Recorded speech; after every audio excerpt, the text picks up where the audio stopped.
علیکم ورحمۃ اللہ وبرکاتہ۔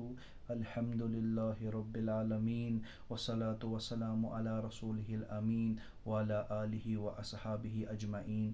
جی آج میں آپ کے سامنے صحیح بخاری کی حدیث نمبر 3 بیان کرنے جا رہا ہوں، اور یہ جو حدیث ہے یہ کتاب الایمان کی باب میں آتا ہے۔ حدثنا انا ابی ہریرہ ان النبی صلی اللہ علیہ وسلم قال الایمان بضع وستون شعبۃ والحیاء شعبۃ من الایمان۔ حضرت ابو ہریرہ رضی اللہ تعالیٰ عنہ روایت کرتے ہیں کہ رسول اللہ صلی اللہ علیہ وسلم نے فرمایا کہ ایمان کی 60 سے کچھ اوپر شاخیں ہے، اور حیا بھی انہی میں سے ہے۔